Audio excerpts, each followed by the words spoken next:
Hello everybody, I'm Tallox Jorisk, and I've been gone a while. Shit. I wanted to take a brief hiatus to make sure I could get a good stream schedule and other upload plans completed for all of you, and instead I fell off the face of planet Earth. For that I heavily apologize, but we do finally have something to talk about for the first time in months, a video which many people were hoping to see sooner, and ladies and gentlemen of the Hive, it's finally here. For the record, it does need to be said for those who have not seen the Five Nights at Freddy's movie, it is now out in theaters and available to watch on Peacock. So please enjoy the film before watching this video, as we will be discussing lore spoilers that may be relevant to the chapter lore whenever they decide to include our favorite Lucky Rabbit. And if you're new here, don't worry, I'll have another video out shortly explaining upload schedules, so why don't you go ahead and hit that subscribe and notification bell to be one with the Hive and enjoy more content like this. With that said, let's dive in. So we finally got to see Matthew Lillard's presentation of William Afton on the big screen, and I gotta say, while I knew he was going to knock the performance out of the park, I did not expect to see as much physical interaction with the Spring Bonnie suit as we did. He took a taser to the chest, a gunshot, and then tackled Mike across the room like he was trying out for the NFL.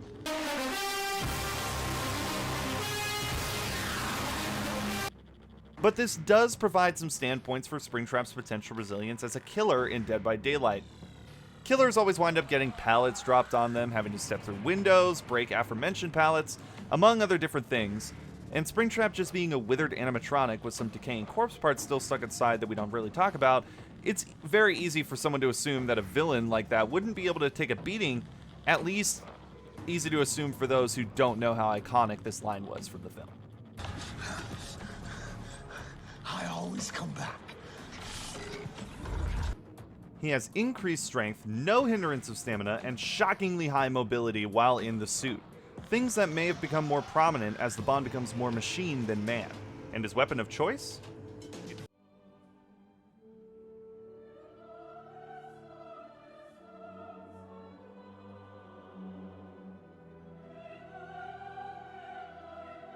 We're actually taking the books into consideration as lore.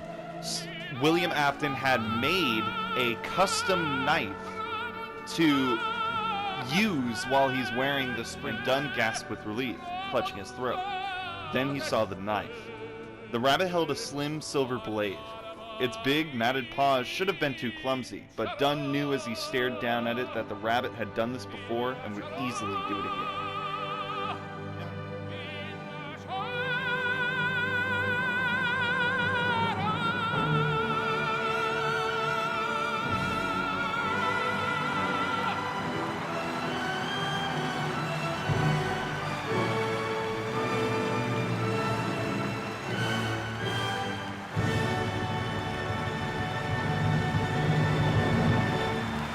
Hate to say I told you so, but I told you so.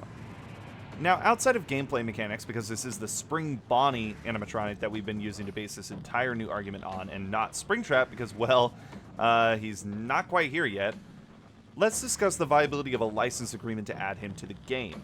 Now that the film is out, Blumhouse I'm sure is excited to work on a sequel, especially when Five Nights at Freddy's has over tripled its budget in the US and quintupled it internationally.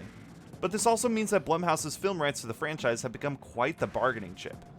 Blumhouse and Behavior Interactive are already working to join forces to bring another horror game film contender to the screen. And it is extremely likely that this means properties from Blumhouse will be introduced to the game as chapters. Now, it may not be the Springtrap we know and love from the games, but if Matthew Lillard's performance in this film is the beginning of things to come, he is going to do a phenomenal job of bringing us a killer worthy of Dead by Daylight's foggy horizons. But let me know what you guys think. I'll be covering a potential survivor and map aspects of the film in a later video. So make sure you subscribed and have notifications on to see when that video decides to drop. And until then, I will see you all in the next video. Bye-bye!